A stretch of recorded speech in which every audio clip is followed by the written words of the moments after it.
Saludi, bonjour. Bonjour à tous, à toutes les familles et à tous les grands et les petits. On va avoir une pensée particulière pour les petits aujourd'hui. Exactement, puisque en Bourgogne, nous sommes en région Bourgogne, eh bien nous avons, on va dire, une alerte méningite. Alerte méningite lancée par l'Agence régionale de santé de Bourgogne, donc c'est l'organisme qui gère la santé au niveau régional.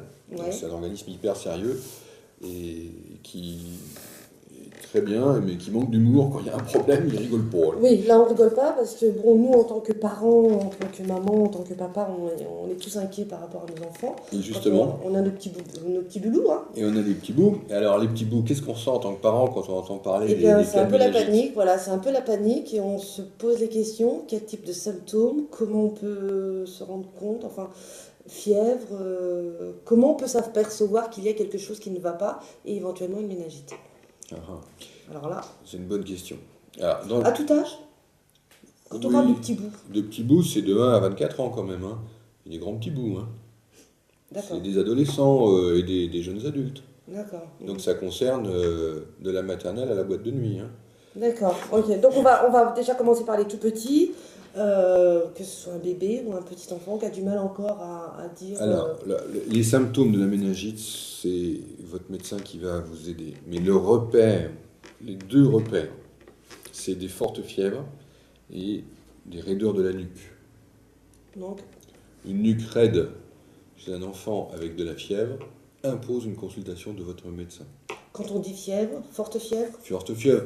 Alors, on est dans l'humain. Une forte fièvre chez un enfant peut être à 37,8 et chez un autre à 38,9 d'accord. ou à 39,5. C'est pas une petite fièvre à 37,5, mais après, c'est des variations individuelles. Mais fièvre élevée pour cet enfant Pour cet enfant. et raideur de la nuque impose une consultation. Ça, c'est vraiment les symptômes d'alerte. Ça ne veut pas dire qu'après, il ne va pas y avoir le travail du médecin qui va aller vérifier les différents cas, les circonstances, etc. Il fait son travail. Mais nous, en tant que parents, et pour vous rassurer, Oui, oui, oui. vous, maman qui nous écoutez, ou papa qui nous écoutez, vous avez un enfant ou un ado ou un jeune adulte près de chez vous qui fait de la fièvre. Il y en a beaucoup en ce moment parce que il y a des Oui, épidémies de grippe. la météo ne s'y prête pas non plus. Oui, puis on est en épidémie de grippe. Donc, bon, plus gastroentérite, donc ça fait des belles raisons d'avoir de la fièvre. Exactement. Mais, s'il y a des raideurs de la nuque, alors là, il y a un vrai problème.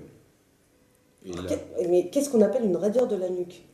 alors, ça peut être soit la tête qui repart vers l'arrière, ça peut être des douleurs de la nuque, l'enfant se C'est-à-dire plaint de qu'on ne douleurs retient dans la pas. nuque, et où, quand on lui bouge le cou, c'est tout raide, ça bouge pas. C'est comme s'il était tendu au niveau du cou. Là, ça devient raide. Ça peut se produire dans un tas d'autres cas. Mhm. Hein, un enfant qui est crispé parce qu'il a mal, etc., ou qui pleure, peut avoir une raideur de la nuque momentanée. Hein. Mais là, c'est dû à des pleurs ou une tension, on va vite le repérer. D'accord. C'est pour ça que le médecin doit faire ce travail après de vérification.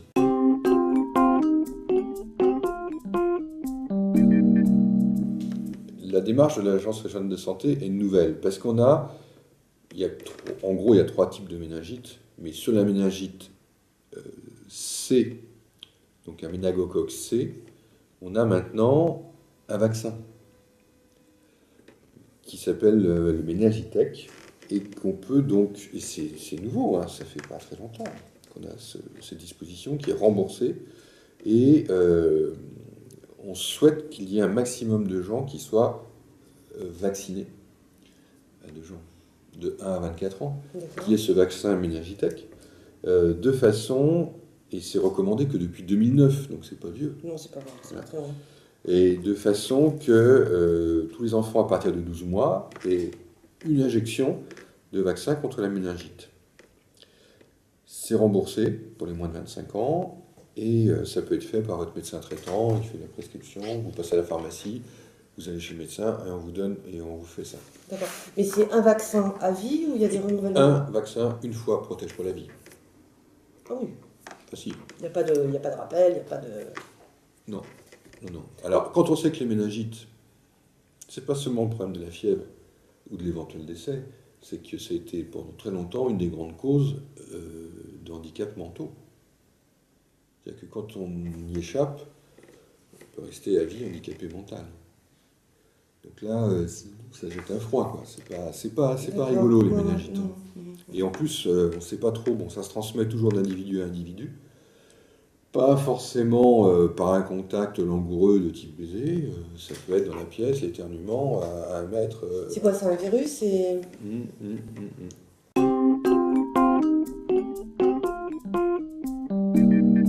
Donc aujourd'hui, prévention, pour Lyon, faire les méningitech le plus possible. Si vous avez un petit, vous avez un doute, vous en parlez avec votre médecin.